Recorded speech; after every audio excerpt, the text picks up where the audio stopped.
እሱን ብቻ ነው የማልፈልገው። አንዱ በኢንቦክስ መጥቶ አንቺ እንግሊዝኛ ለመድሽ አለኝ። ምን አልክ አንተ ስለው ኡስታዝ ወላሂ ለአንተን አይደለም ተሳስቼ ነው ምናምን አለኝ ወዲያው እንጂ አንድ ሰው ብቻ ነው በውስጥ መጥቶ አንቺ እንግሊዝኛ ለመድሽ ሲለኝ ደንግጬ ምን አልክ አንተ አልኩት።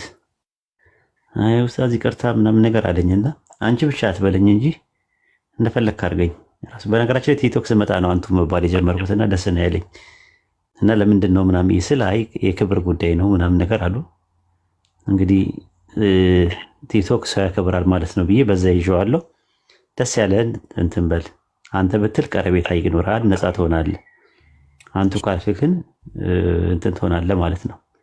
የሆነ አንዳንዴ ድፍረት አይኖርም እኩል ለመነጋገር እና አንተ ብትል ይቀልሃል ይመስለኛል፣ እንደፈለግ ሀሳቦችን ለማንሸራሸር ማለት ነው። ልዩነት አላቸው። ይሄ የባቢሎን ሐዋርያ እና ባቢሎን የሚባሉ ልጆች ይለያያሉ አይደል? ባቢሎን ትንሽ ድምፁ ይለያል። አዎ ኧረ በደንብ እንለያያለን። አንተ ተማሪው ነህ?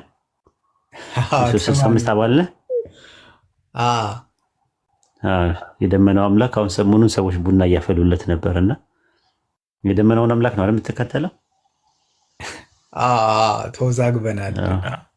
የተወዛገበን ወጣቶች አንድ ላይ ተሰብስበን ነው። አንደኛው ያው እንደ ነገርን ቁርአን ለየት የሚያደርገው ነገሮችን ወንድሞች ነግረዋል። አንዳንድ ነገር ይጨመር ካልክ ዝም ብሎ የሚጨመር ነገር አልጠገብኩም የምትለው ነገር ካለ እንትን ነው አይቺን ዳጀስት ላደርጋት በደንብ ይፈጭና ሰውነት ትሆነኝ ካልክ ወደ ሰውነት እንድትሄድ አድርገን ከዛ በኋላ ሌላ ቀን ደግሞ ሌላ እንትን እናደርጋለን ማለት ፖስትፖንድ አድርገን ነው። በሌላ ጊዜ ታይም ሴታፕ አድርገን መነጋገር እንችላለን። ግን ያንተ ነው ውሳኔው። ትንሽ ብናወራ ደስ ይለኛል። እስቲ ትንሽ ነገሮች ብትነግረኝ ደስ እኔም እንደ ትንቢት ላይ ነው የሚገርመኝ ነገር በቃ የሚያጅበኝም ትንቢት የሆኑ ነገሮች ላይ ነው የማተኩረው። አብዛኛውን ቁርአን 4 ግሩፖች ተፈጥረዋል በቁርአን የተነሳ። አንደኞቹ ግሩፖች ምንድነው ያሉት? ቁርአን የተበረዘ ነው የሚሉ ሰዎች አሉ። ለምንድነው የተበረዘ ነው የሚሉት? ሚሽነሪዎቹ ናቸው። ሚሽነሪዎች የተበረዘ ነው የሚሉት መጽሐፋቸው ስለተበረዘ ልከክልኝ ነገር ነው። አንተ ያመሃል ብዬ ስልህ አንተም ያመሃል ካልከኝ ጥቆማው ምንድነው? እኔም ያመኛል አንተም ያመሃል ነው መልሱ።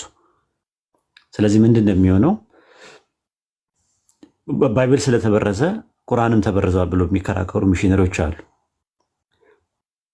ከዛ በኋላ ሌላ ግሩፕ ደግሞ መጡ።